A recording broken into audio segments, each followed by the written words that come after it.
Hey guys, I wanted to do this quick intro real quick before we watch this long video.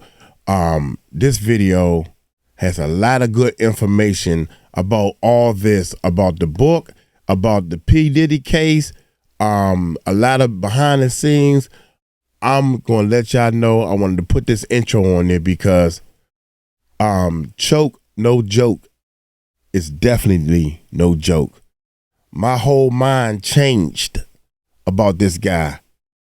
I like him, and I think y'all need to listen to him if you want to know some 411, some real 411. Right after this intro, produced by Mike Cross, let's check this bad boy out.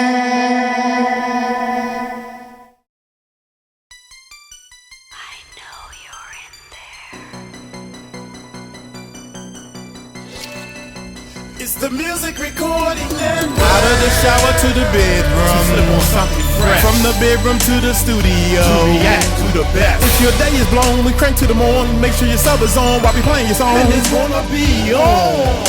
We rock 3 channels up here on this YouTube stream, and we always let our subscribers know that they are supreme. Haters stand by cause we so fly. React to the beat cause I'm that guy to move you all night long. Why I tell you what's happening in this song. Music make me crazy, baby, do it for me louder. Viewers know Mike Cross keep on bumping with the song. I'ma make you sweat until they turn the house lights on. After party at the Music Recording Network.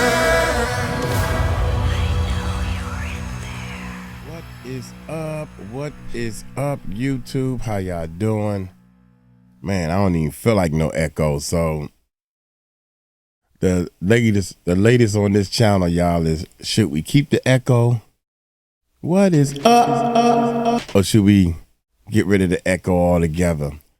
Some people in the comments say we missed the echo, and I ain't feel like being funny or cool, especially with this the topics we've been covering with this Puff Daddy stuff. Shame on you, shame on you, shame on anybody who participated, and shame on anyone that's doing negative in this world. We are out here struggling, us normal people, trying to shake codes and stuff like that. Check this out, man. This came from my main man, Lionel B show. Love his channel, man. Y'all go check his channel out. You notice whenever I do a video, right, I always shout out the person's channel. I'm telling you guys what I like. Y'all, some of y'all might know his channel. Some people don't know the channel. I'm pretty sure the brother want all the help he can get, you know, and we like to spread love. Like Brother Love says, right? I met up with some channels, and I've been featured on some channels. Thank y'all. Some people use my footage in their videos. I've been on the news in Russia. People send me footage of the news in Russia. Thank you for that so much. I thank everything, man, because we use this channel to raise money for people who don't have food to feed their kids. So thank y'all for watching the videos. Thank y'all for subscribing and hitting that bell and all that good stuff. Anyway, I'm bringing this video to y'all, man, because I'm looking for footage for on both sides. People who like Jean, this one is about Jean. People who don't like Jean. I still want to cover Ray J. I've been still looking for more footage of Brandy's little brother, Ray J. He all over the place, you know. And I'm trying not to be biased because I'm going to put him in the same category or the same corner as Courtney's in. But choke no joke is I think it said Diddy's Bodyguard. No, he's exposing the Bodyguard. Choke no joke is Little Kim's brother, if I'm not mistaken. I'm almost sure. I'm trying to make sure I got all my stuff together. But anyway, man, let's check this video out, man. Y'all hit that subscribe button, hit that bell. Let's check this bad boy out. Here we go. Here we go. Oh my God! Wait a minute, please. So, wait a minute. I'm gonna take it from the top. We're gonna take it from the top. We're gonna take it from the top. Here we go. Here we go, y'all. My bad. Jean said enough things for him to be an accomplice in Diddy's case. I know niggas in Harlem that know Jean as a drug dealer. Diddy's gonna be getting charged with Tupac's murder or involvement in Tupac's murder. Peeps, I sat down for an exclusive interview with Choke No Joe. Heavily connected to the industry, he stopped by the Lionel B show to reveal some of the darkest celebrity secrets you ever want to hear. Formerly of Rockefeller and BET, we dove right into the facts with this hard-hitting tell-all interview. He revealed Diddy's guard being super corrupt, Diddy trying to come on to him, 𝗟𝐿𝐼 wife's dirty secrets that would put her away for life, and more. Now make sure you watch this whole entire video so that you don't miss nothing. How did you end up connecting with Diddy initially? Initially? Through music videos. Okay. Well, probably even before that, like, one of my dudes named Lionel Fordham, he used to work at Bad Boy. And that might be the initial when I was doing the rap thing, trying to, you know, like shopping for a deal. And Lionel, he's one of the dudes that did one of the Bad Boy logos. So he used to live with Diddy, actually. And then after that, I started running into him when I started doing the modeling and acting. I'm in the, I got like a lead role in his the video he did dedicated to Biggie called Best Friend. That was directed by Paul Hunter. I had got that lead role, but they cut out the beginning because they said it was too violent. You know, and Big had just died, and the scene was like I was walking down the street and Puff was like narrating the story and him and Wolf is walking behind me. And I'm walking down the street and I run into these dudes and like one of the dudes, they start talking to me, we get into an argument. I push him and he pushed me and shit, and then I pull out the gun and I kill him right there. Bam, bam, bam, bam. And then I start trotting back and then I run off and shit. But they cut that out. That's like one of my main memories, early memories of me and Diddy having a conversation. Cause after like we did that scene, it was the practice scene, right? So I knew that I had to go and push the dude, and and so we could get into this fake fight, so I could pull a gun out and shoot him. But in my head, I'm like, I'm gonna push this nigga for real, right? I'm gonna make this real, for real. Right? So for real, we doing the practice, they filming it. Now I pushed the nigga hard as fuck. Boom, nigga. He looked at me like, yo, what the fuck? And then he got real, and I was like, yeah, that's what I wanted. You know what I'm saying? For the camera. And we tussle on the floor, then I get up, and I bam, bam, bam. And then I start trotting back, and then I turn around, and I start running off. And Paul Hunter's like, cut! Yo, that was great! Like, you know what I'm saying? And then when we get back to reset, to do it again, the nigga Diddy said, yo, nigga, you did that before, right? Meaning I shot somebody before. And I'm like, nah, not me, right? And he like, nah, you did that before, nigga, right? So then Wolf was like, yo, where you from? And I'm like, Edenwald. And he like, yeah, you did that before, right? Wow, and, wow. But they took that scene and they cut it out. But that was like really my first personal conversation with Diddy, and that was the Best Friend video that I can remember. You know what I'm saying? And after that, I was in the PE 2000. I think the remix video. I was in Hate Me Now with him, with Nas. And these joints, you could see me in it. You know what I'm saying? Yeah, I thought you looked familiar, man. When I first caught on to you on YouTube, I'm like, man, dude got a real familiar face, but I didn't really know like your history or your backstory. Right. But I knew you looked familiar as shit. I'm like, yeah. So I did. What was it? P2000, best friend. Hate me now. It's another video I did with another Diddy video I did. I can't remember. That's my initial interaction with him. This video is 2.5 hours long. When I was modeling so I'm and eating acting and doing the music thing. Now I know Diddy was upset. Was it Diddy that was upset over the "Hate Me Now" video because he was getting a lot of flack from being on the cross? Yeah, he didn't get flack for it because nobody got to see it. You know what I'm saying? Mm-hmm. When he saw the final cut of it, it's like he was on the cross. He was like, "Yeah, I like this." You know what I'm saying? And that shit was creepy. You know what I'm saying? Like you talking about you like being like pinned up on the cross like Jesus, like so. He didn't like it. It looked too blasphemous. So he told him to cut it, take it out. And then the video dropped and them niggas kept it in. And that's when he went upside Steve Stallhead for that reason.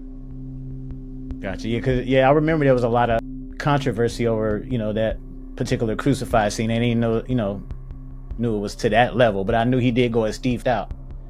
Yeah. He put hands on him. Yeah, he tried to stab him or some shit. Nah, he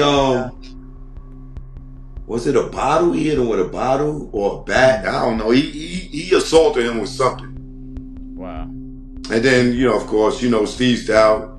I guess he pressed charges on him or whatever and all that shit. And then now these niggas is kissing buddies again. Yeah, they best buddies all hugged up in pink together, man. These niggas is so gay. Wow. Now, speaking of which, man, you did mention in one of your interviews, man, that Diddy tried to hit on you, man. Tell us a little bit about how that went down and how did that even come about? Basically, before we get to this part, I heard through some of my sources and my people that the guy that Diddy went after to beat up wasn't no thug or tough type dude. He wasn't no fighting type dude. He probably was a little nice in the first place.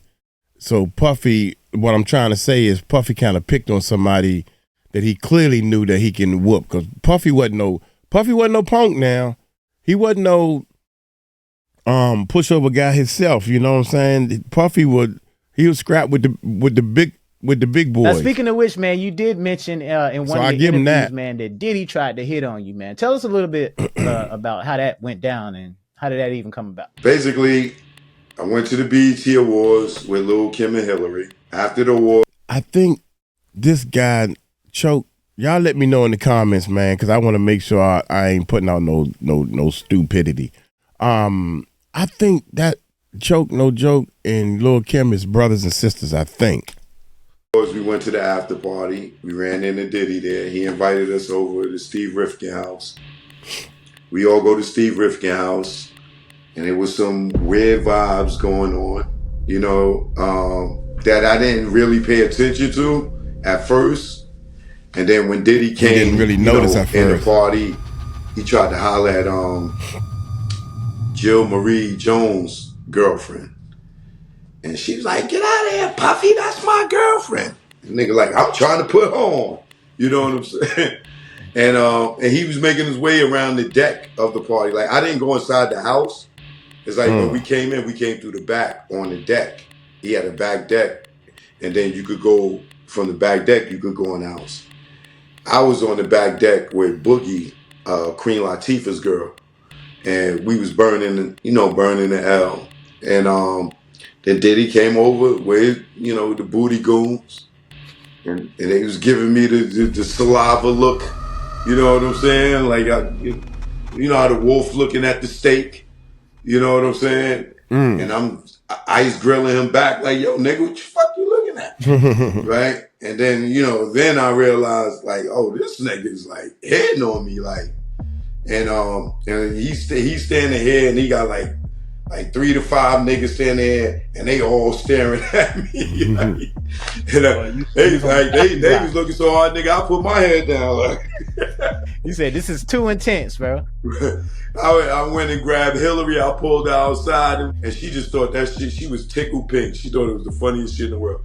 Like, yo, go get Kim. We out of here. I ain't even go back in.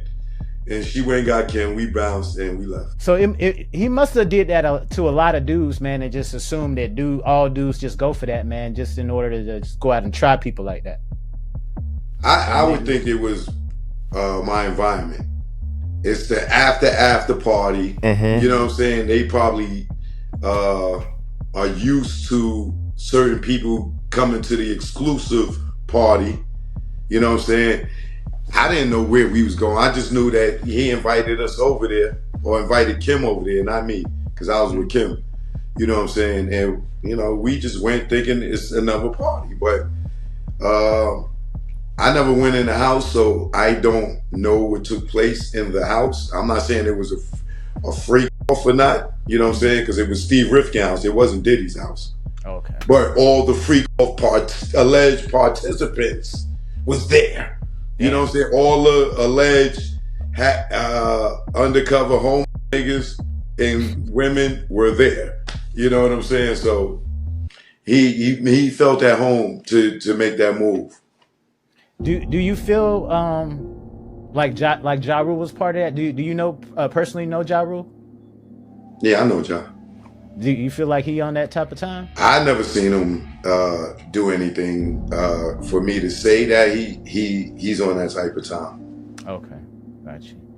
Yeah, Ja Rule seemed cool, man. I had him on the show and all that, man. But when that news came out, I'm like, damn, bro. I hope the homie ain't switch sides on us or nothing. I don't know. Well, what news? What's that?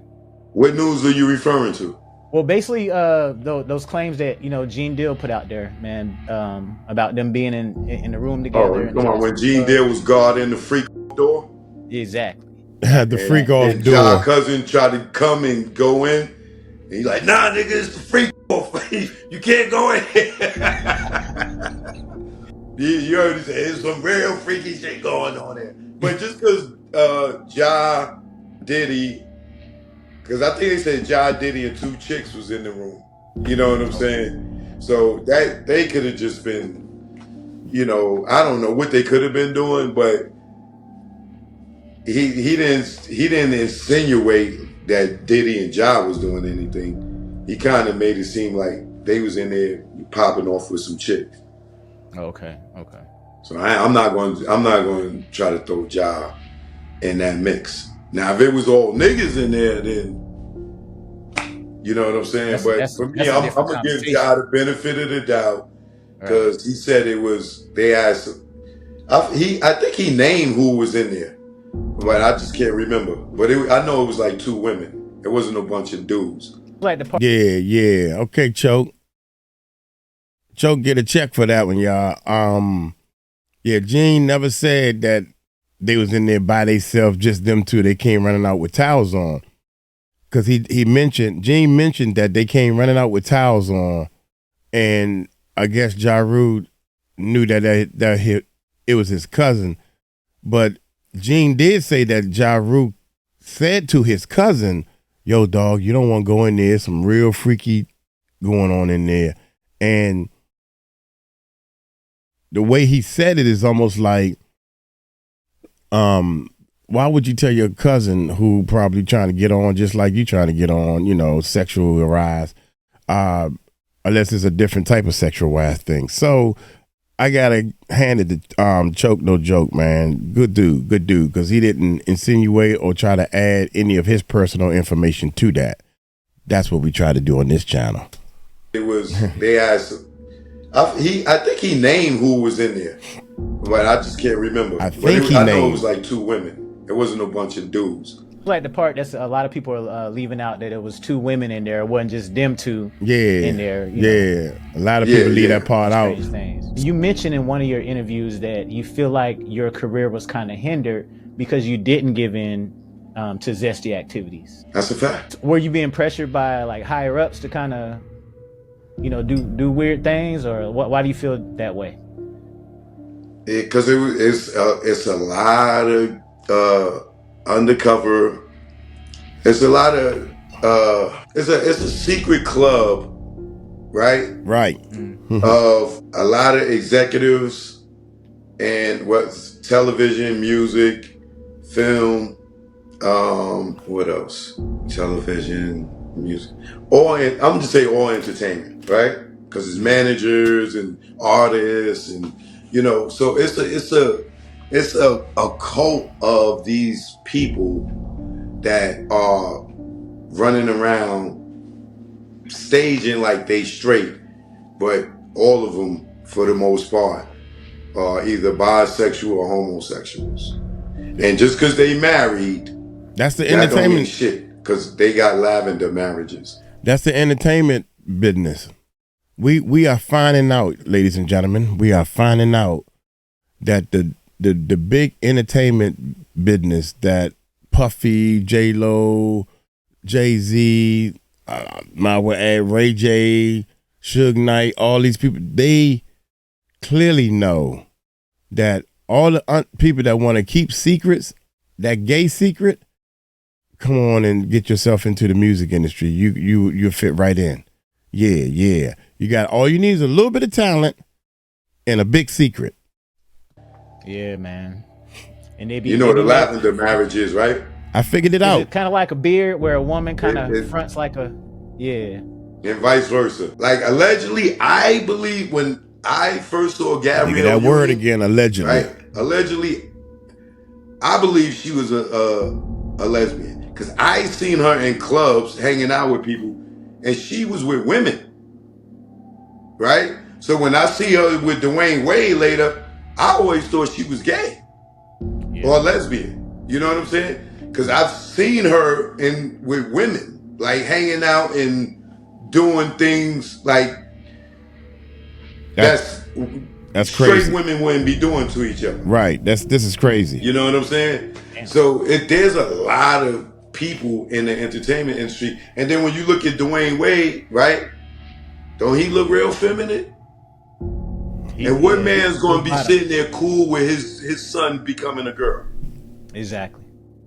You have to be like really in tuned with some shit to be sitting there being cool with your little boy wanting to make that type of decision at that age.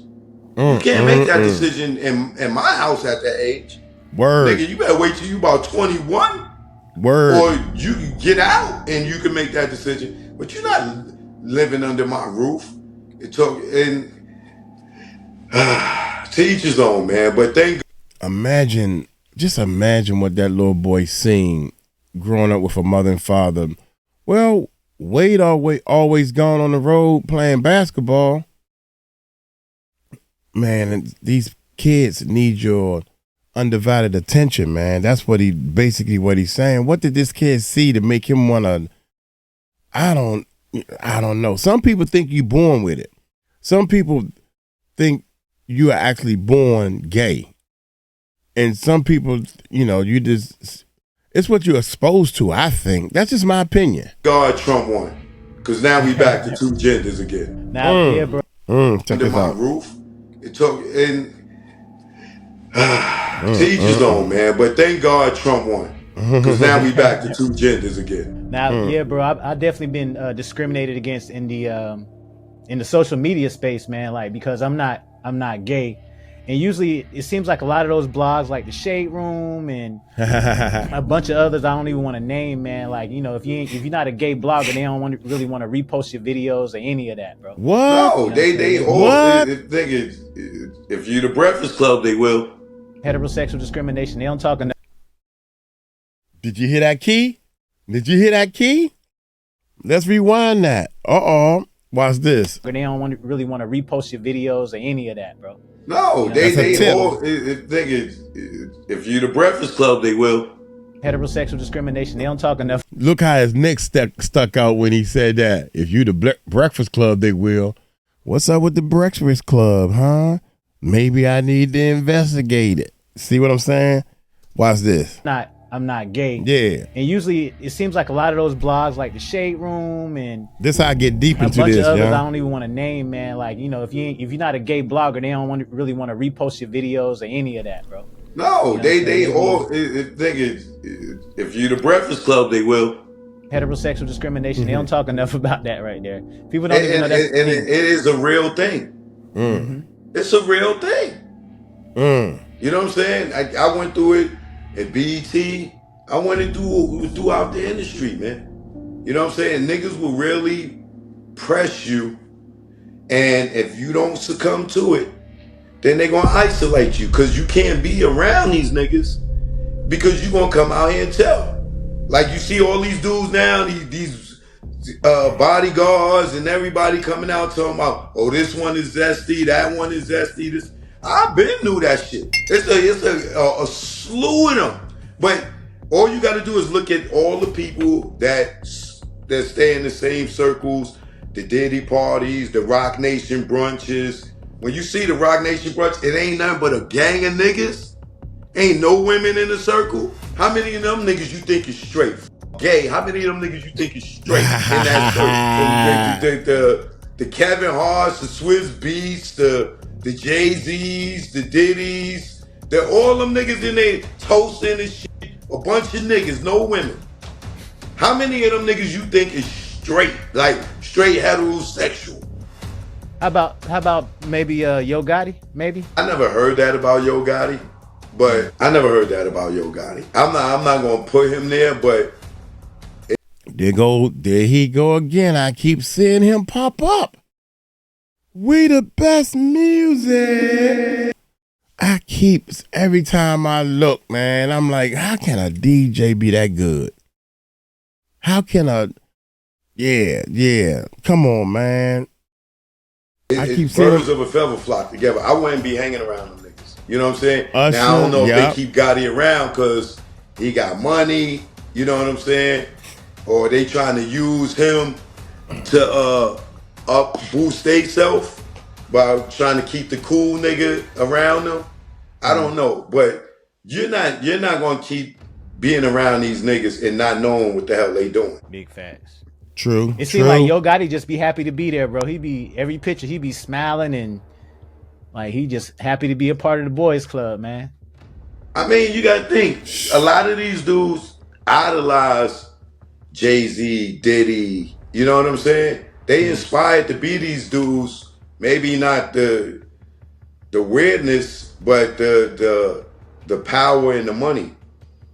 You know what I'm saying? They want that. You know what I'm saying? Who don't want it? Let's talk a little bit about Diddy's former bodyguard, Jean Dill. I know you had did quite a few interviews about him, and you know he said a few things.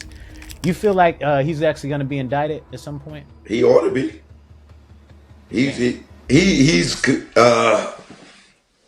Jean said enough things. Here we go, y'all. For him to be an accomplice in Diddy's case. One thing he said was he's one of the founders of the same gang. G-A-N-G. That's a gang, right?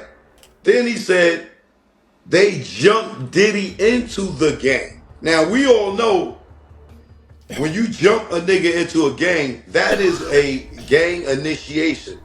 Either you're going to send a nigga out to do some work or y'all going to jump him in. So Diddy, for Jean to say that he was one of the founders of the same gang, then that puts him in a kingpin seat, right? Because a lot of us know from New York that the same gang was niggas that was getting money and allegedly murdering shit. And if he's a founder and he jumped Diddy in and they was out there getting money and allegedly catching bodies and things like that, they are a gang, right? So, and then he's the founder, and then he goes on to say how he was getting money with gangsters, and he was doing shit that he had no business doing, and he was eating off the same plate with gangsters. You had delusions of this prison life that you're trying to glorify. Nigga, I was out here in the streets. You was walking the compound with gangsters. Okay, I give you that one. You know, so you say. You was doing this paperwork parties with gangsters. So you say, nigga. But I was out here in the streets with real gangsters, eating off the same motherfucking plate with real gangsters. Doing shit I had no business doing with real gangsters. You understand? Yo, my whole thing about, I ain't got to explain myself to you, bro. But let me just tell you this right here. Eating off the same plate with gangsters means I was selling drugs with gangsters. I've been in the street. I know what the term eating off the same plate means. That means we both was getting money off coke, or we both was getting money off dope, or we both getting money off weed, or we both getting money off crack. We eating off that plate. That plate is the drug. He said that himself. So, and then he said he was getting, not only was he getting money with them, right? He goes even further to say that he knows that they was drug dealers and they funded Bad Boy. Why he got a badge? That's corruption right there, man. So, you got a badge, but you in the game. You got a badge, but you jumping niggas into a game. Well, Choke, you got a good point. You got a good point. If a lawyer or somebody wanted to really, really stretch too far to try to make the point that you're making. But Jean is a little grown now. That happened years ago. I don't think he had a badge. The type of badge y'all thinking. I don't even think he had that badge while he was in this gang and doing all this crazy stuff. I think these are two different times. You know, you have no proof of the timeline. So long story short, somebody wanting to come after him would be a waste of time. He can throw himself on the mercy of the court.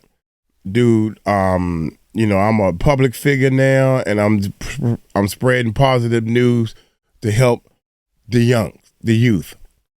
Okay, no jail time, all bail. Go do your public service. That's all he would get. Real talk. That's real talk. They got the man they want. You got a badge, but you selling drugs allegedly with niggas in a gang. Then he tells the story about how they call him up to come help them. He shows up, and his wolf, I think he said butt naked Tim Dog or somebody. I think you got that clip. And Buck. But he said, what's up? So we go up in this building over on Undercliff. And guess who coming down the hallway? It was Wolf and Buck. They had 2 shopping bags. And they were left. They was dressed to the teeth. They had on minks and everything, dressed to the teeth. And I was like, yo, I'm looking at him. And then they just started, he said, oh man, what the f is going on, man? They started laughing. He said, nah, man, everything good. And I kind of knew what was going on at that time, but he didn't say anything to me. But then when we went, you know, when he went into the apartment, you know what I'm saying, and then he came back out. He came out with a big ass duffel bag, and I was like, "Yo, what's up?" He was like, "Yeah, man. You know that nigga Wolf was shaking, dude shook and that, man. You know what I'm saying? But they took care of what they were supposed to take care of." I said, yeah. So then he said, Gene, I need you to do me another favor. And I said, what? He said, I need you to count this money up for me. And I said, yeah, all right, man, what is it? You talking about money? He said, yeah, I need to count this money for me. Yo, it's like $100,000 in that joint. I was like, oh, shit. Shit is crazy. So then he said, yeah, man. You know, Wolf had them all shook up in there and everything like that. I said, yeah, he said, but everything is cool and everything. And that was like the second time I met Wolf. That was like the second time I met Wolf after a couple of incidents, after the kind of situation we had. So then again, that's how I knew that they just didn't really have a limousine company. You understand? And they was doing other things, and then that's when they got caught in the in Virginia with that whole trial shit, stuff like that. And they did their sentence and they did their time and stuff like that. So Bad Boy actually got started with their money butt naked.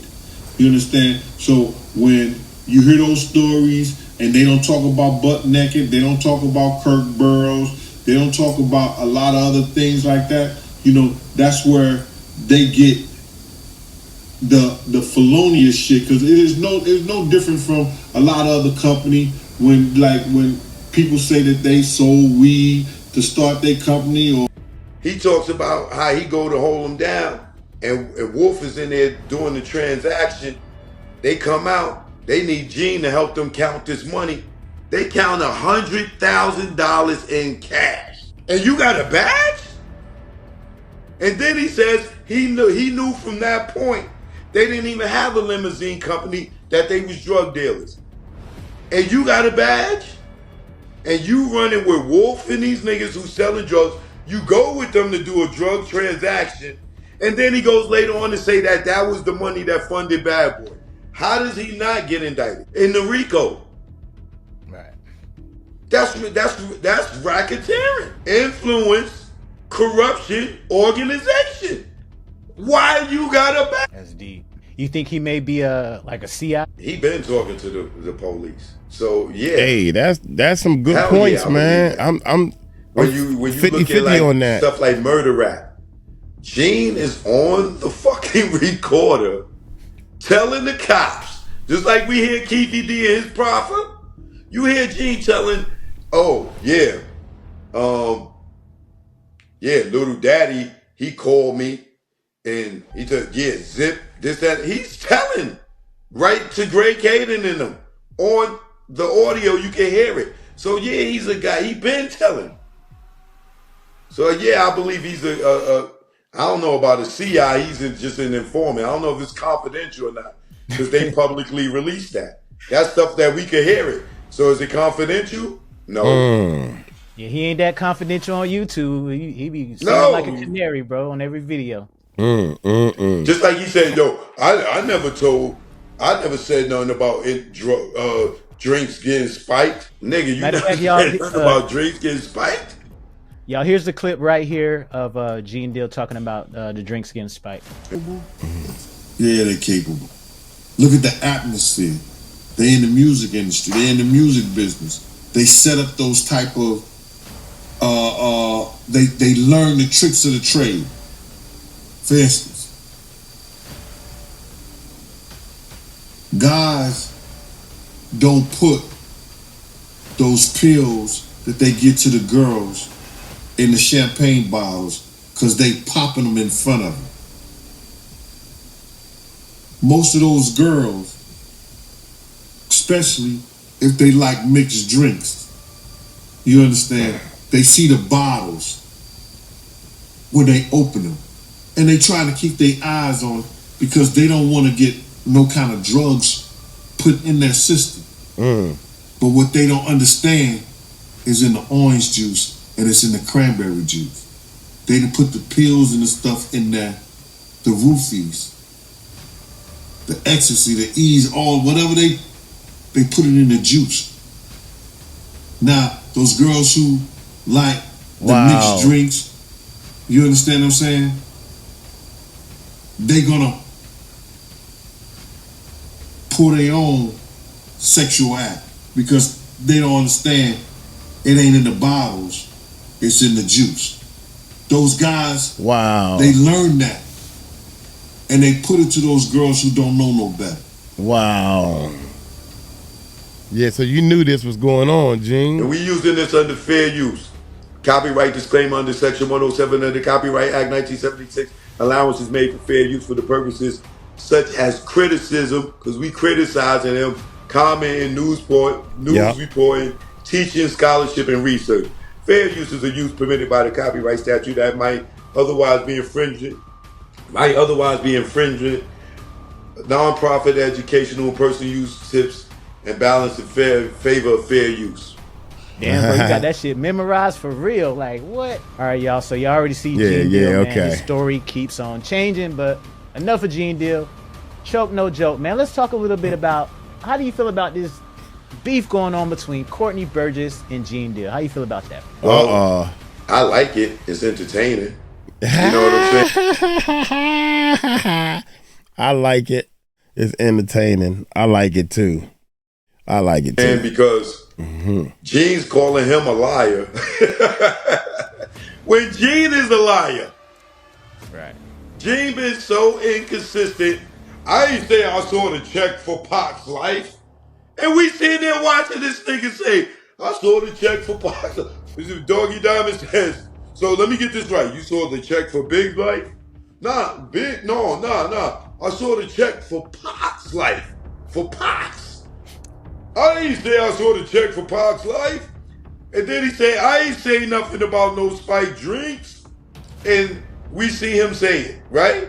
So it's funny to me that this dude calls anybody a liar when he is the most lying ass nigga on YouTube. The nigga sit there and gossip like a bitch about all the shit that he didn't see. Oh, Misha got kicked under the car, but I heard that. Nigga Diddy slapped his mother. Oh, I heard that. Oh, he broke him nose. Oh, I heard that. Wow. I wasn't there for nothing. He knew better than to do anything around me. This nigga, and he just be lying, bro. He just be, I didn't say this. I didn't say that. I ain't say this.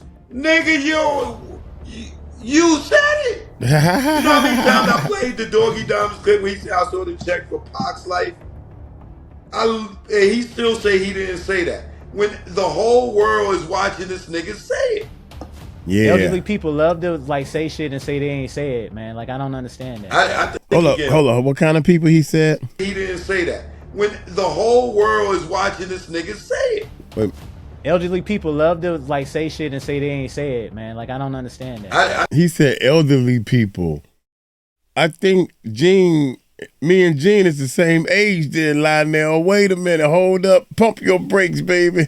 I'm just playing. But we are the same age. Maybe that's what it is. Maybe he's getting Alzheimer's. Nah, he's getting used to that money. Maybe he really don't believe that he said it. And niggas should really stop watching him, because if the motherfucker is sitting there telling you he did not say something, and you could go and play and watch and hear him say it, and he out here calling Courtney a liar? Come on, bro. Gene's a big ass liar, bro. He called Courtney. I don't know why I keep getting Courtney and Jaguar Wright mixed up. I think Jaguar Wright name should be Courtney. And I think the Courtney shouldn't even be on the daggone YouTube. That nigga's like, he done made up lies about me. And I don't even care no more, because the world now sees that he's a liar. Whenever he posts and stuff, he went from getting support to now in the comments, everybody's like, Gene's backtracking. Oh, Gene's story changed. Oh, man, I used to like Gene. That nigga's a liar now. And so nobody even has to attack Gene no more, because his credibility is shot. Whoa. Only person that still believes Gene is the Art of Dialogue. Whoa, wait a minute. Whoa, hold up. I'm learning some stuff, brother. I'm learning some stuff. And shout out to him. No, that ain't no shot, no disrespect. But for him to keep bringing him on, knowing that he's lying, maybe he don't read his comments, and everybody's 75% of the comments is like, yo, this nigga's a liar, and he still pay him and give him checks. You know why he keep bringing them on. To come up there to keep lying? Nobody believes Gene no more. He's full of shit. I seen that in some of the comments too, man, on some of the videos. People was going in on Gene, bro. A lot. Like, once he start backtracking, that's it. And then you out here calling another nigga liar, and you saying you didn't see the check for Pac's life. You didn't, yo, bro, that nigga, I just can't. Gene is a liar. Gene is a liar. Gene is a liar. Stop calling everybody liars. And then this nigga be talking about, I don't lie about nothing. I was like, oh my God. Now you gotta say how he said, I don't lie about nothing. That's a lie in itself. Gene is a lie and the truth ain't in him. I was just gonna say Wow, I was just gonna use your line, man. I was just gonna use your line. It's a lie Gene, and you the a truth liar ain't and the in him. truth ain't in you. Lying ass motherfucker. Yeah, Oh my God. I don't think he'll make it in prison, man. Like if they lock Gene up, bro, it's gonna be a wrap for him, man. He already old, bro. He ain't gonna make it. Yeah, I hope. No, you know what? I'm not gonna say that. Not going. I don't want to see no nigga go to jail. But if he do go to jail, I hope they send him right there where Diddy at. Cause Diddy's already established in that bitch. Let Gene walk in there talking all that tough shit. You know how niggas treat cops in jail? He might run into some of the parole niggas that he violated in jail. Yeah. Be good. If Gene thinks that he can just get up here and keep telling, and think that nobody got dirt on him, he already put the dirt on himself. He already said he was the head of a gang. He already said he jumped Diddy in. He already said they funded Bad Boy with drug money. He was a part of the same gang as Slick and the Family. And he tells himself how he sat down counting 100,000 in cash with these dudes. Right? I know niggas in Harlem that know Gene as a drug dealer. Damn. I'll put that on my mother. I know niggas that know Gene as a drug dealer. Yeah, they know he was working parole, but Gene allegedly was moving drugs according to Harlem street niggas.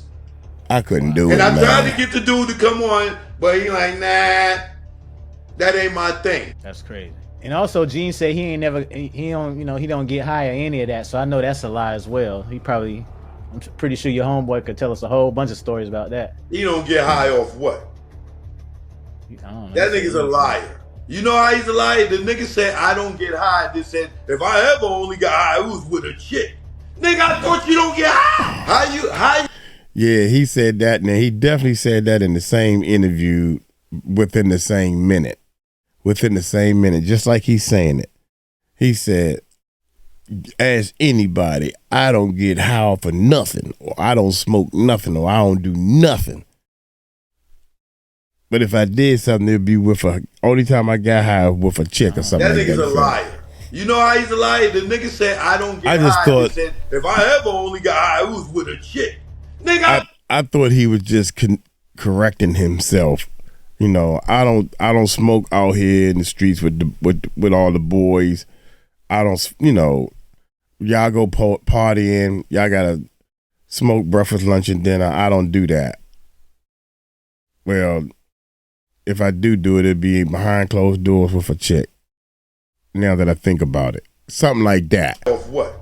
That's the way I took it. I didn't take it as a lie. You know how he's a liar? The nigga said, I don't get high. They said, if I ever only got high, it was with a chick. Nigga, I thought you don't get high. How you don't get high, but if you only got high, it was with a chick. You can see him high now with the chick that he be doing his shows with. They both be high. You can look at it, that nigga, I know a high nigga. You know what I'm saying? Like G Money. Oh, nigga, you's a high nigga. That nigga like Pookie in Dujak City. I'm just working out. Oh, what man. you talking about, Scotty? What you talking about, Scotty? Yeah, nigga, that nigga's a high motherfucker. Let's switch gears a little bit, man. Wow. Gene Deal Boy, he ate your ass up. Man, let's talk a little bit about Keefee D, man, because I know you had some things to say about Keefee D in terms of Tupac. Man, he murder got and to be things the like that, man. stupidest one. What's your views? Gene's involved in that too. Gene Deal's involved? Damn.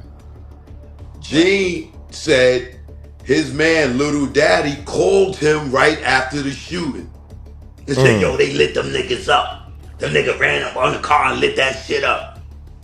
Why they calling you, Gene? Why is the niggas that hit Tupac up calling you, telling you they hit Tupac up? And then when when Zip come back to New York, he pull up on Gene and show him the check. And Gene said, oh, I saw the check for Pac's life. Right after the nigga called me and told me, yo, they lit that motherfucker up. They ran on the car and lit that motherfucker. Why did they call you and tell you that? right? Why did Zip show you the check? And then, nigga, you on murder rap telling the police all that. And then he still got a relationship with Keefee D. He still talked to Keefee D's son. Nigga, you bad boy or what? It was basically mentioned that he kind of changed his answer in terms of implicating Diddy. Just like I told Piers Morgan, coming down the pipeline, Diddy's going to be getting charged with Tupac's murder or involvement in Tupac's murder, right? No sooner than I said that on Piers Morgan, what happened? The Southern District of New York contact Las Vegas Metro Police Department, and they want a statement from Keefee D. They want him to testify that what he said, Diddy gave them the money for the hit on Tupac. So now Keefee D said, oh, I was lying, and I'm not going to testify. You was lying?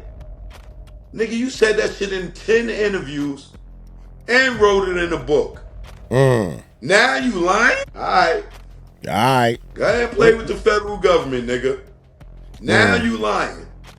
Like, why he changed his answer? That's simple. He's in jail for the Tupac murder. If he say Diddy gave him $1 million to do it, that means what? He was involved. So now that he's changing his story, he can't say Diddy gave him $1 million or offered them $1 million. Because right then, as soon as he say that, he's guilty. He already put himself in the car. He already put himself as passing the gun in the backseat. Now he's trying to say all that's a lie. That was just for entertainment. So this is why he's saying with Diddy, oh, nah, he ain't offered no million, because if Diddy offered $1 million, then he's guilty already. So that's why he's saying, nah, that ain't true. I ain't testifying. I wasn't there. Because now he's trying to say he wasn't even in Vegas. So you think he's trying to save himself or save Diddy or save... He's trying to save himself. He don't give a fuck about Diddy. He didn't give a fuck about Diddy when he told on him. Now he never thought he'd be getting arrested for that shit. So now that his ass is arrested, he's saving his own ass. He ain't trying to save Diddy. He's trying to save himself. If he go and testify that Diddy offered him money to do it, that is already admitted that he was in the car, he was in Vegas, and they did it. And they, you know what I'm saying? So this dude whole story, man, I couldn't even. When somebody go to jail and you listen to everything they saying and they still in jail, you just a stupid dude. You know, now you saying you run the streets, dude. Think about it. You in jail for the murder of Tupac, which everybody know you didn't pull the trigger. You didn't get paid. And you supposed to be a real street dude. If you at a high level of the streets, you bringing your street credibility down. You bringing it down, man, because you couldn't get that high in the streets. They wouldn't allow you to get that high in the streets being that dumb. So your street credit is, you making everybody in your clique look stupid because they looking at you as a kingpin. We got to look at this dummy as a kingpin. What that say about us? Yeah. No, he ain't offer me shit. All that shit is a lie. Everything's a lie. Y'all got to prove it. But see, Keefee D don't think that they got video of him in Vegas. Oh, they got video of him? Allegedly. Damn, I ain't know they had surveillance like way back then, man. That was what, 96? The same way they got video. That's what I love about the Young Bucks. Oh yeah. Oh yeah. Remember, Orlando was there. You don't think they got surveillance video of coming in and out the casinos, parking lots, pulling up, valets? He could go ahead and play with his life if he wanted. Talking about he wasn't in Vegas. When he get in court and they play that video and show him in Vegas, everything's going to go downhill for his ass right then. Watch. And I think he'll eventually stick to his story too, man. He's going to go back to his original story once they get his ass tied up. See, they think that being that was so long ago, he think that they ain't got no video. But remember, it's a whole bunch of videos out there with Pac and them standing outside right before they leaving the joint to get in the car. It's a whole bunch of video. They just not out yet. But watch when that trial come around. Keefee D gonna shit his pants right in that courtroom. You wasn't in Vegas? They gonna push play. He gonna see himself like, oh shit. All right, let's talk a deal. Let's talk a little bit about Drea Kelly, because you said a few things about R. Kelly's wife, man, and you pretty much saying she ain't as innocent as she portrays herself to be. Tell us a little bit about Drea. According to the R. Kelly letters, there's a letter that I didn't read. Oh, so basically R. Kelly was sending you letters. Yeah, via third party. Oh, okay. Yeah. Right? And I read these letters, but there's it's probably like, I read most of them, but there's like 2 of them I may not have. I know one for fact was the one about Drea. I didn't read that publicly, but according to Rob, she's not no angel. You know, she allegedly played in the reindeer games along with him, and now she throwing him under the bus. It's a few things. Like, man, he bought the girl a house, and then, you know, he told her if he got with her, he didn't want her to be in the business like that, right? She was a choreographer for him, this, that, and the other. But after a while, she wanted to move to Hollywood. That's where they ending happened. She wanted to move to Hollywood. He didn't want no woman that wanted to be famous. You know what I'm saying? Because he felt like it was going to be it's a conflict for him. You know what I'm saying? Like, I don't need you to be out there famous. This is what I do. You know what I'm saying? And he talked about how allegedly she one day he said he got Debbie Allen was her favorite person in the world. So he got, for her birthday, he got Debbie Allen to come to I think their house or whatever, you know, and that was like her gift. Because, you know, Debbie Allen is a choreographer as well, right? And she's very famous, you know, way before the Dreas and the Fatimas. It was Debbie Allen. And he said that, I don't know, he said that her and Debbie Allen was in the bathroom. And then next thing you know, she was like, I want to move to Hollywood and shit. And he like, yo, we had this talk. And then she just cold flipped on him. Wow. I mean, cold flipped on him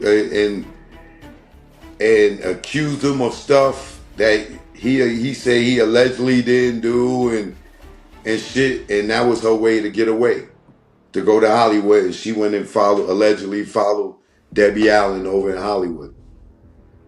There's way more to it, but I'm just giving you the gist of it. There's way more to it. You kind of glazed over the bathroom with Drea and Debbie Allen. Was they in there talking, or was they talking? No, wow. I think you know, I don't think they was screwing or nothing. Oh, okay. But I think she influenced her to leave or pursue her career, allegedly. Yeah, but like, it's been a while since, it's been a couple of years since I read that letter. So those are just the like bullet points that I remember from it. But at the time he was like, nah, don't read it right now, because, you know, he didn't want, I don't think, it was something about his kids that he didn't want his kids to be affected by something, or it was something in some type of child custody shit or some shit going on. So it was like, yo, man, don't read that right now. You know what I'm saying? But I know that he was very heartbroken by Drea. He had just bought her that house too. He just bought her the house, and she wanted to move to LA to pursue a career, and they had an agreement originally that, yo, you be my lady, my girl. We both can't be in the industry like that. You know what I'm saying? And she went against that, and he feels allegedly that Debbie Allen influenced that. Because prior to her meeting Debbie Allen, she was sticking to the script. She got in there and messed up her damn head, man. You know, women have influence over women. That's why so many women mad that Kamala lost. They blaming it on the black man now. What? Hello, 92% of the black men voted for Kamala. Y'all ladies need to shut up. Like, getting mad at black people. Don't be mad at black people. Be mad at the whole country is predominantly white, and they was not going for that nigga shit that y'all was washing collard greens in the tub and portraying her to be a black woman. And there's a lot of black women that may have told y'all that they wasn't going to vote for Trump, but when they got in that booth, they looked right past Kamala name and hit Trump because they wasn't supporting no fake black woman cooking collard greens in the tub. The celebrities that went and spoke for Kamala, they spoke for her for a check. I don't believe they really support her. Beyonce, what they said, Beyonce got 5 million. Oprah got 1.5. What? I don't think this celebrity stuff should be mixed into politics. Why would you pay one person $5 million to not perform at your show? They spoke for her for a check. I don't believe they really support her. Beyonce, what they said, Beyonce got 5 million. Oprah got 1.5. What is wrong with this world? I got the list. Damn. Fat Joe got 15,500. I know he probably mad at that because 𝗟𝗡𝗓 got 100,000. Wait a minute, they gave Fat Joe, they only gave Fat Joe 15 bands? 15.5. Damn. Wow. I see hairdressers on that list that got the same money Fat Joe got. Why they do Joe Crack like that, man? Cause he ain't no 𝗟𝗓𝗓. He ain't no Cardi B. Oh shit. He probably cut Joe a few checks. You know what I'm saying? We seen him at that White House. We see him do a bunch of stuff. So he probably got a few checks, but that one he only got 15.5. Damn. And I could.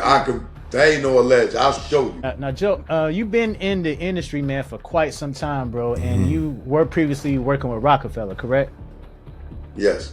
What happened? You said that you quit Rockefeller. Was that how you ended up cutting ties with them? Yeah, I had quit because Dame wouldn't give me credit, and none of the shit. And now this thing talking about, oh, Choke didn't work for Rockefeller. He was just the cameraman. Dame, come on, Dame. Lame Dame. Like, you just becoming lame, nigga. I didn't work for Rockefeller now. I was just the cameraman. Dame, who produced 10 commercials for the Dream Team Paid in Full soundtrack? The cameraman? Commercials. A cameraman can't do commercials, nigga. Okay? This nigga, he's a fucking lame Dame. But, the Young Guns Tough Love album commercial spot. Who did that, Dame?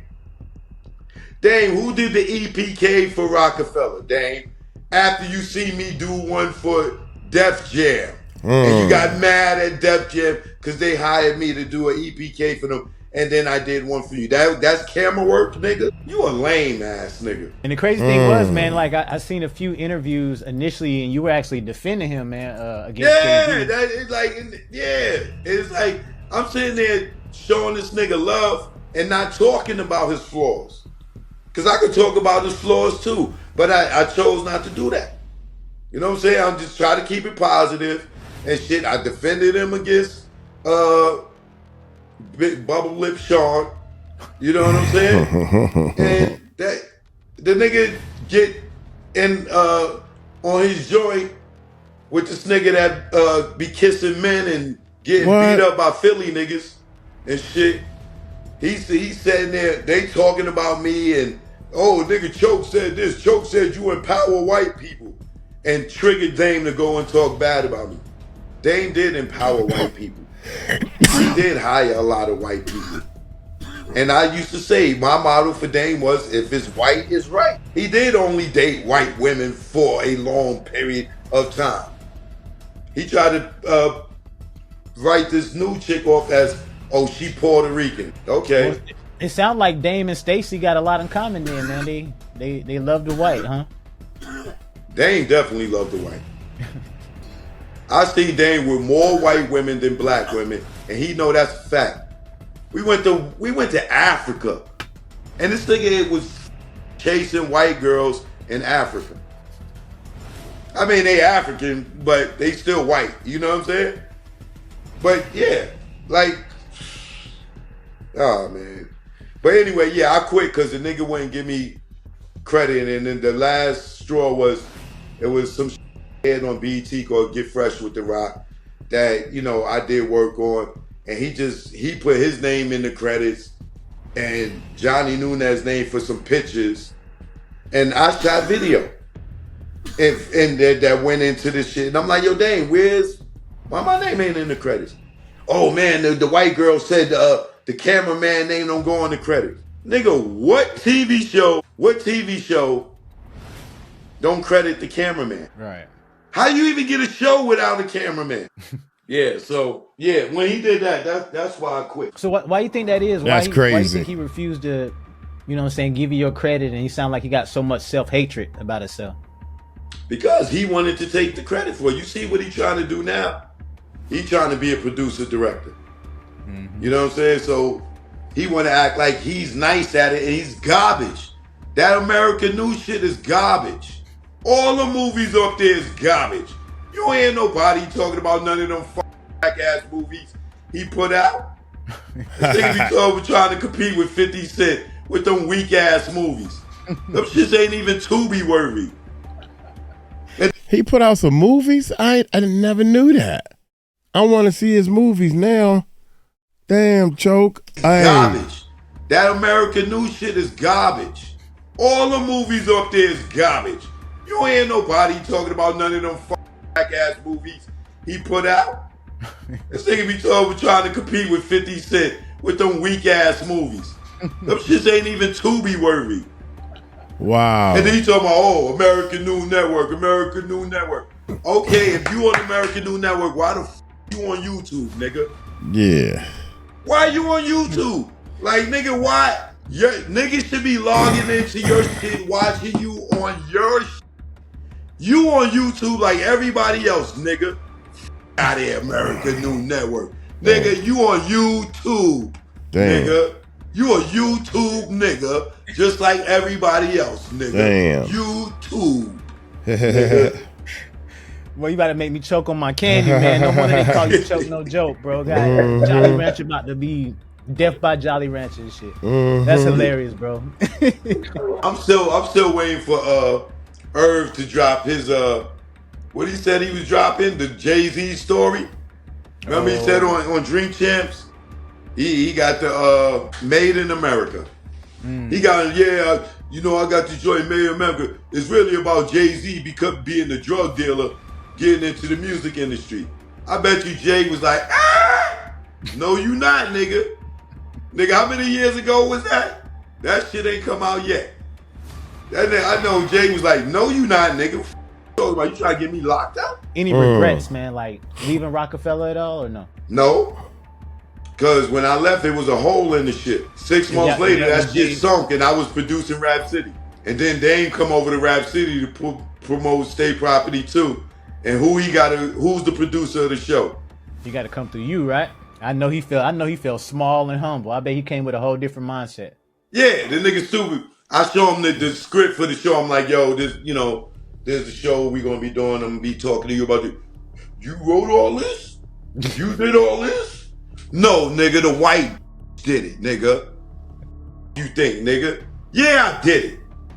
Like, Don't tell you, them white people used to have Dame ass spinning. They used to do all types of foul shit. I remember I had a deal with Snoop Dogg. Dame was mad because I was wearing Snoop Dogg clothing, and we went on not a world tour, but we went for 2 weeks. We went on to Paris, London, Amsterdam, Italy, South Africa. That might be it, but it was like over 2 weeks, and I had a deal with Snoop Dogg. I was a model for Pay the Cost to Be the Boss campaign. This nigga Dame was tight as I wasn't wearing Rockaway. Yo, why you wearing that Snoop Dogg shit? Oh, Dame Dash did Paid in Full. I didn't know that. Okay, I need to brushing up on some of this stuff. Wow.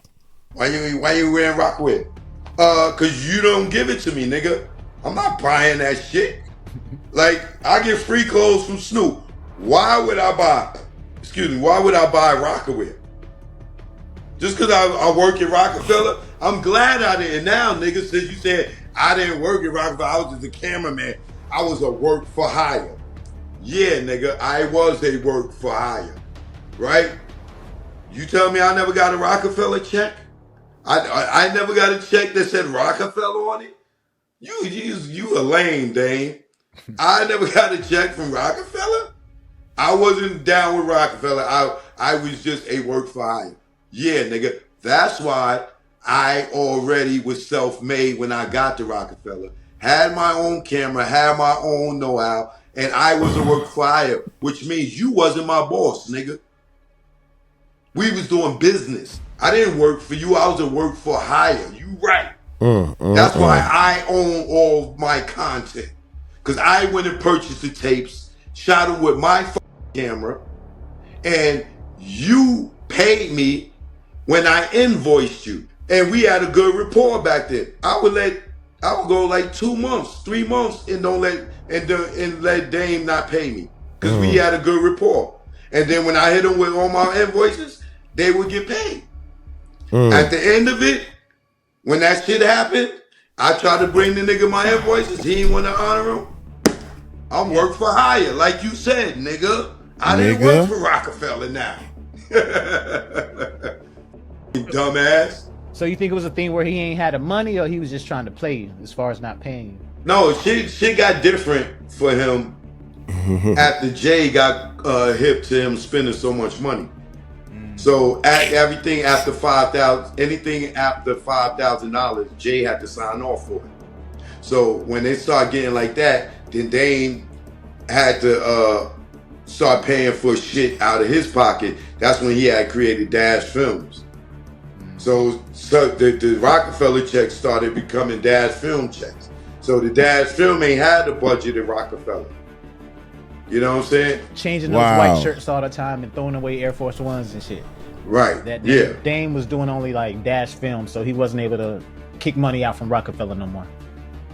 No, because Jay started. I think what initially happened was one day I was having a conversation with Shaka Pilgrim, and I'm like, this nigga Dame wasting a lot of money, man. Like every time we go out for 2 weeks, this nigga blowing like 250 grand. And I seen her eyes go. She went and told Jay. And Jay came and was like, yo, bro, you spending too much money.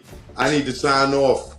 Because Dame was just so he was swiping the card. Money, niggas, man. Yeah, he was. The stupid nigga told me he had to pop tags every day. He wouldn't wear his same clothes twice. Yo, I remember one time we was in Africa. We was there for about 3 days. Which means he wore 3 pairs of sneakers each day.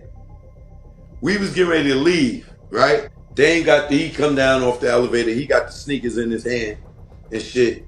He go over to the security dude. He's like, yo, you want these? He like, what do you mean do I want these? He's like, yo, you want these or not, nigga? I pop tags every day, nigga. Now you want them, I'm gonna throw them in the garbage. The African dude grabbed the sneakers and say, are you serious?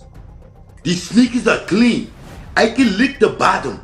Because you got to think, Dame don't walk nowhere. He walk out the door, he get in the car, wherever we go, he get out, he walk in, do the interviews, whatever, get back in the car. So he ain't really walking too much anywhere. So he's just ignorant, right? This is why he's broke today, right? Because God blessed him and he didn't understand. Y'all hear this, right? And the blessings that he had, and he wanted to floss and belittle other people and shit, talking about how much money he got and how better he is and how fly he is. He got to pop tags every day. So the dude's like, these sneakers, these are clean. I can lick the bottom. There you go. Nigga, you want them? He ain't say nigga because nobody says the word nigga in Africa. Right. That's one thing I learned. I did not hear that fucking play word that, huh? in Africa. They don't play that shit. He was like, then he was like, yo, do you want them or what? I'm going to throw them in the garbage. And nigga's like, yeah, give me these. Looking like, you stupid mother. Yes, I take them off. You dumbass. This dude, he looking at me. I'm like, yeah, he's stupid. Yeah, yeah, I take these. Nigga, we in Africa, 3 pair of brand new, fresh Air Force Ones. Man, that nigga probably came up off them three pair of sneakers. Back then, that's 2003, 4. That's so crazy, man. Yeah, that nigga, like he's where he's at right now because he didn't understand God gave him a blessing. You know what I'm saying? And now he's suffering from that. So you wasn't surprised at all when you saw the empire crumble? You wasn't surprised because you seen him how he did the shit back in the day. I knew he was gonna go broke. The day we was in Amsterdam, and he asked him what's the most expensive room they got there? Because we was in one room and then somebody had the presidential suite or the main suite, and we was the one under them. So every time we went somewhere, Dame had to get the presidential suite. Now the presidential suite could fit everybody that went on the trip. This nigga got to get the presidential suite for himself everywhere. Nigga ain't saved not a dime. Damn, he was just fucking the money off, bro. You know what I'm saying? Wow. And he using the company card. So it's not like he's dipping into his personal savings. What makes you think that the money is, how's the money coming back onto the card? You just think it's an unlimited card? Come on, Dame. And it's a lot of people do stuff like that, man. I've been around people who do stuff like that. You know what I'm saying? He expensing everything to the company, and that's when Jay was like, yo, you gotta stop. You know what I'm saying? Because now you eating into my cut. On one trip. Easy. Yes. He's a clown. And now he's like, look at kid out here talking about his own network. Nigga, you on YouTube. Fuck you talking about? Like, you're on YouTube. The movies I looked up, I'm gonna search them on YouTube and see if I can see large quantities of his movies on YouTube. If you can find like the whole movie on YouTube or large pieces of the movie on YouTube, then it's not even a B movie. You know what I mean?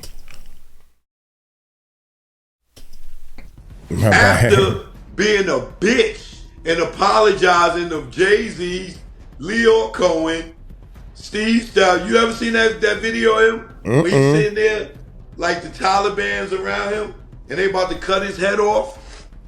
You never seen that? Nah. I need to see that. Let me show you real quick. There's a video like that? What? And they yo, Jay, I'm sorry, Jay. Damn. Jay-Z, I miss you, Jay. He cold went out like a wow. Right? I gotta look for that because Jay never gave a he didn't respond. Chilling, I'm minding my business. I have no beef with anybody. Pause. I'm looking past it. So Jay-Z, if I've offended you, I apologize.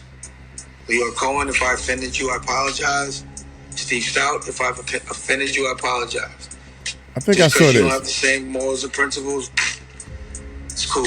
I'm not angry no more. I do what I had to do. Man, nah, bro. You supposed to stand on it, man. You was talking all that stuff before, bro. You gotta stand on that, man. How do you apologize to Leo after putting out a book called Culture Vultures? Bitch ass nigga. That But you know what? nigga, this is why they don't respect him.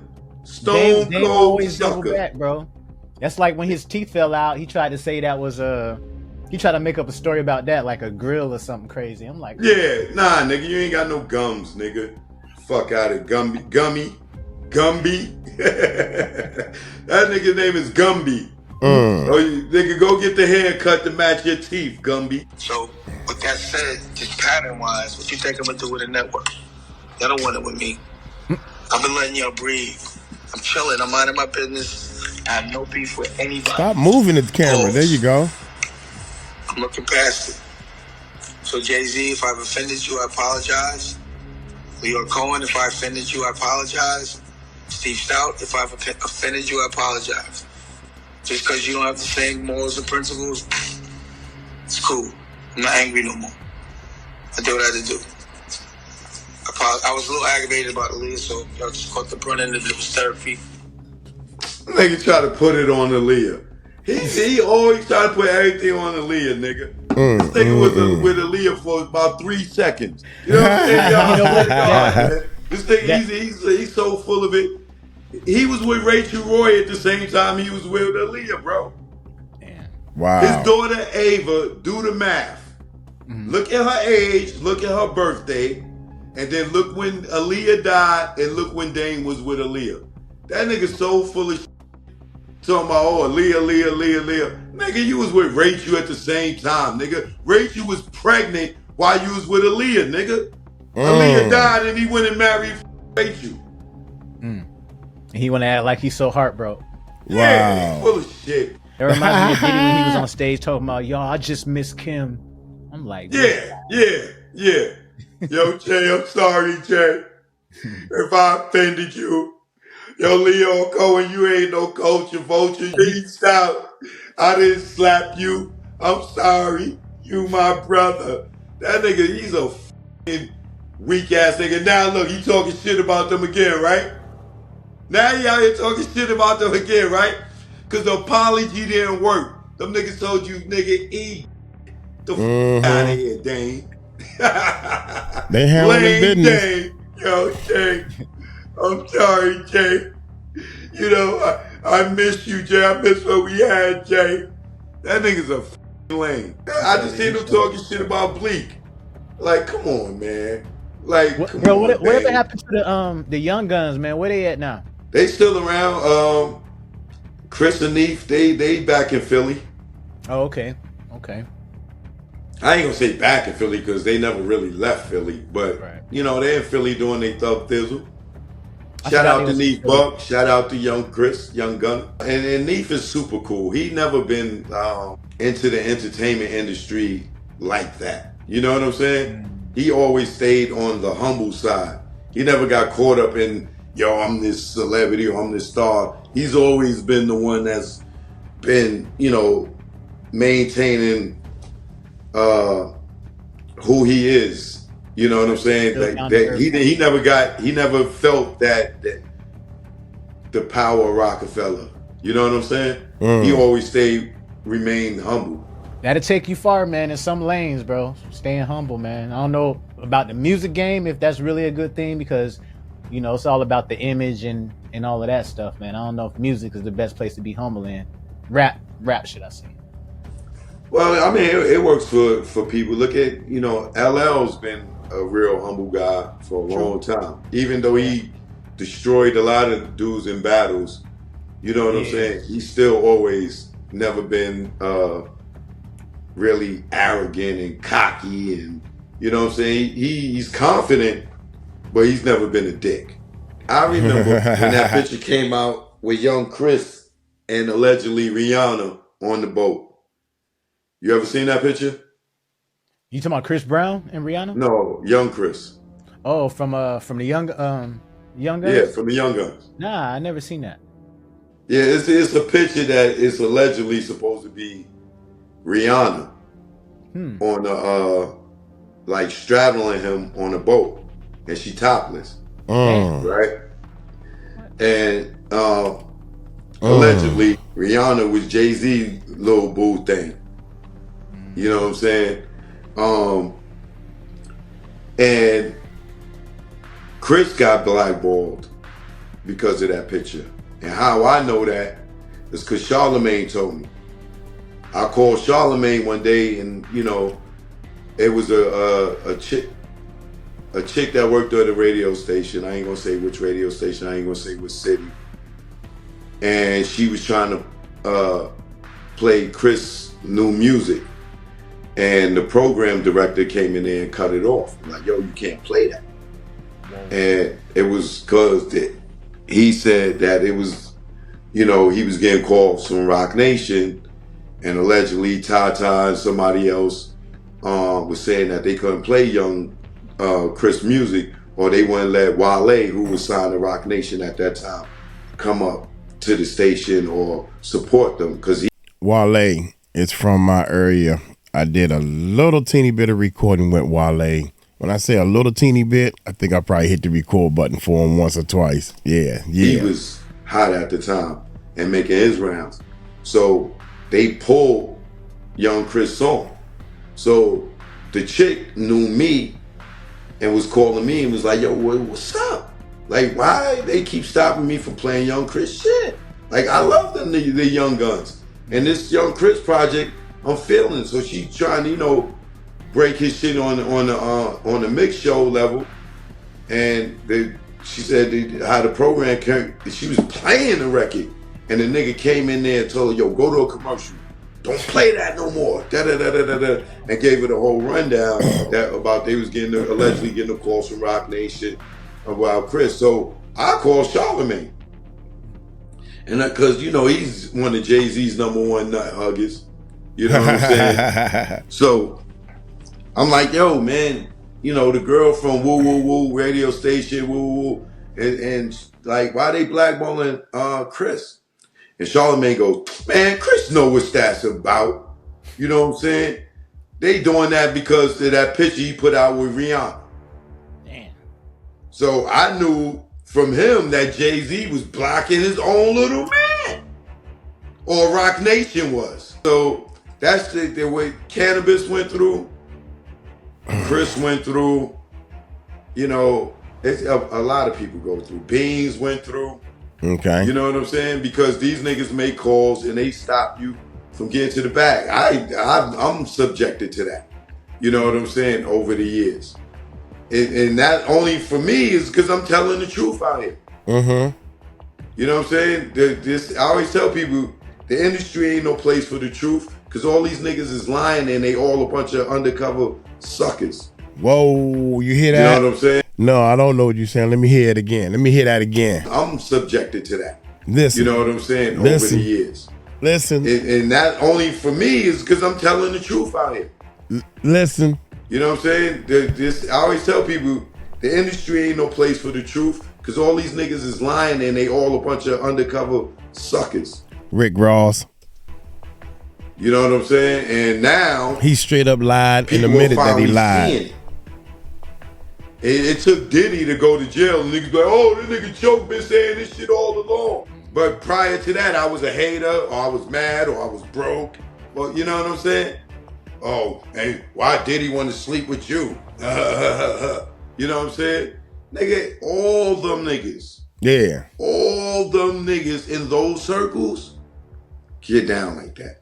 All those women in those circles get down with that.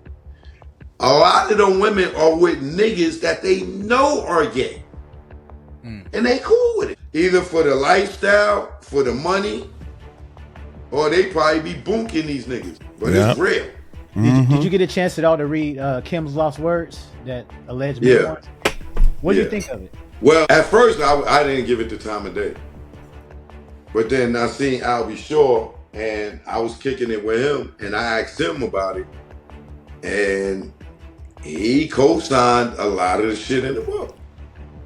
Still haven't read it yet. The shit in there about him was a lie. Right. But he said a lot of that other shit is on point. Wait a minute. He said what? But then I seen 𝐷𝐿. I was kicking it with him, and I asked him about it. And he co-signed a lot of the shit in the book. Damn. He said the shit in there about him was a lie, Right. But he said a lot of that other shit is on point. Damn. That was, I can't go on that. See, you can't sit there and say all the stuff about me was a lie, but everything else was good. You can't, that ain't going, I can't swallow that. I can't swallow it. Think about it. My man done told, rest in peace, Kim. Kim done told the whole truth and nothing but the truth. This is her words. But the stuff about me is a lie. But everything else is the truth. No, man. I almost, and this not nothing against Choke. I'm gonna keep going. It's not he nothing said against the you. Shit in there about him was a lie. Right. But he said a lot of that other shit. If somebody said that is to on me, point. So you think she actually wrote it? Like for sure wrote it? No. So you think she probably? I think she may have had a journal or something, and then motherfucker filled in the rest. But honestly, allegedly, I think 𝗗𝐿 Lee Simmons helped pen that book. Because it's certain shit in there that only certain people would know. Like when they talk about the Vibe Awards and Diddy beefing with 𝗗𝗓𝗏 and then pissing in the crowd and try to make her drink piss. There's only a few people at that table that could have gave that detail. And if you listen, 𝗗𝐿's in that story, 𝗗𝗓𝗏's in that story. Jean ain't even at the table. So when you listen to Jean saying it from the perspective on being observer at and the seeing table. Diddy pissing the shit, you know what I'm saying? Once again, I'm seeing Diddy's we ran out with Ja Rule. There's some freaky shit going on. He said the towel was right? on. That nigga Jean been scoping nuts. That nigga Jean seen a lot of naked shit. Man. Go ahead, man. There's some freaky shit going on. And he went Diddy deal shopping too. Remember he said that? Mm-hmm. I remember that. Diddy was buying deal bug plugs. Yeah. What about the shits that he was too short to reach? Hey Diddy, you see this one over here? For whoever to give that graphic detail. He also, I think Jean said something about him and what's the guy who's Mace. Him and Mace was in the bathroom and there was a dildo in there. Mace told him, he said, that ain't mine, that's Puff's. Yeah. Like, you know, like I said, Jean was observing from another table. So when you listen to the book or you read the book, somebody's giving that encounter of what happened. And there's no way in hell, because remember, Jean tells the story, but he don't give the backstory of why Diddy was pissing in it. That shit is very detailed, and it makes a lot of sense. So that's why I believe that's 𝗗𝐿, because she was there, right? And she's a part of the conversation. Right. The So dialogue. that's why I believe it's 𝗗𝐿. Because 𝗗𝐿 and Kim was like this, and then how they talked about the intimacy and Kim breasts being plump or something when she felt like she was pregnant. Right. I ain't gonna say I guarantee you, but there's a strong possibility that 𝗗𝐿 Lee Simmons allegedly is the co-writer of that book. Damn. When Kim say, "Oh, he got me," I knew that the same night Kim died. You knew what?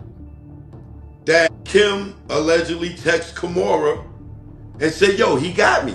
And by the time 𝗗𝐿 got to Kim's house, she was dead. So you really think she used like her last bit of strength to say he got me? You think she was able to do that, going through what she was going through?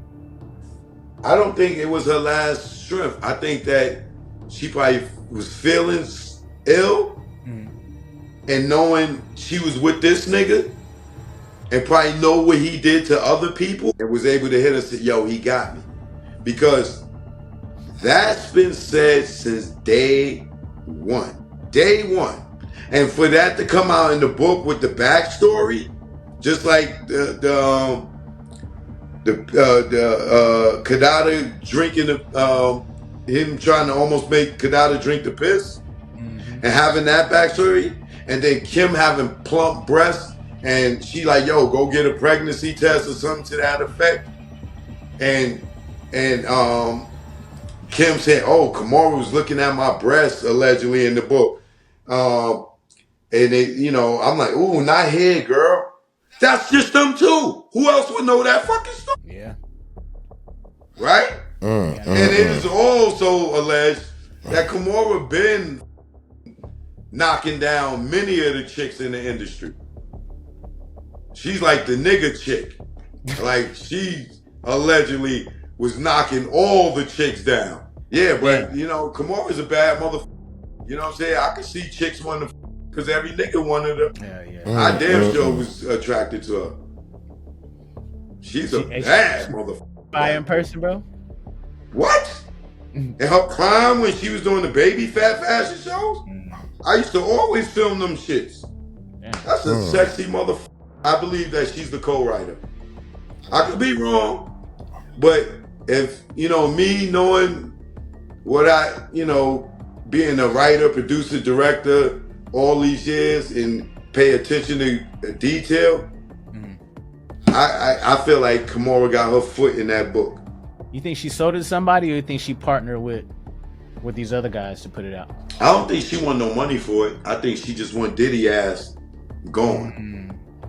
Because she's probably scared that they probably gonna come after her too. Because she knows so much. I know she was definitely happy when Diddy got locked up, because I know she put on her story at Russell Simmons, so I think she, you know, she want to drag him next, get his ass knocked out. Russell is smart. He's not safe in Valley, like where they can't go get him.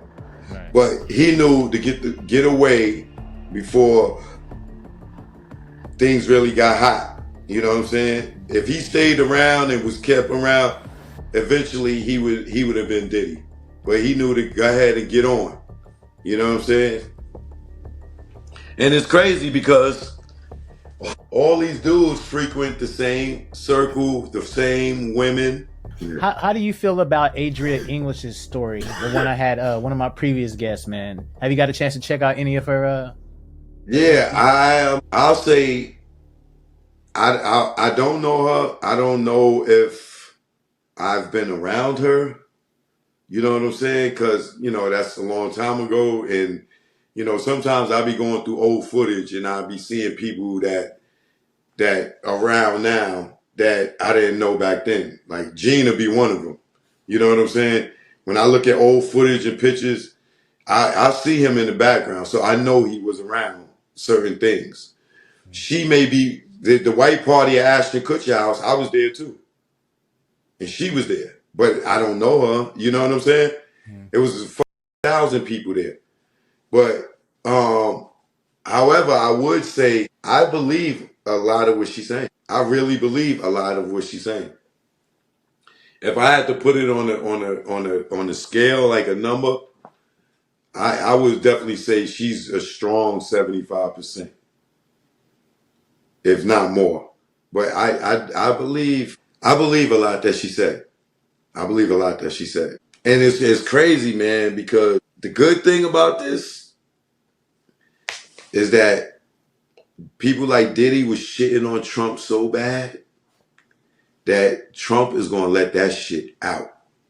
When he get in the office, he's going to make sure all that shit comes out. Watch. You think Watch so? it. Diddy was talking crazy about Trump. You remember when he did that interview with Charlamagne? Nah. Calling him a racist, and we gotta get him out of here. He talked about Trump like he never met this dude. Like he never hung with this dude. Yeah. Like he was talking bad about Trump, bro. And I know Trump like, now the rabbit got the gun again, nigga.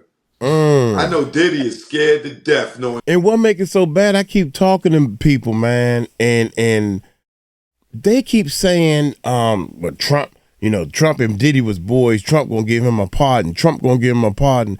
Trump ain't giving Puffy no pardon now with all this stuff hanging over his head.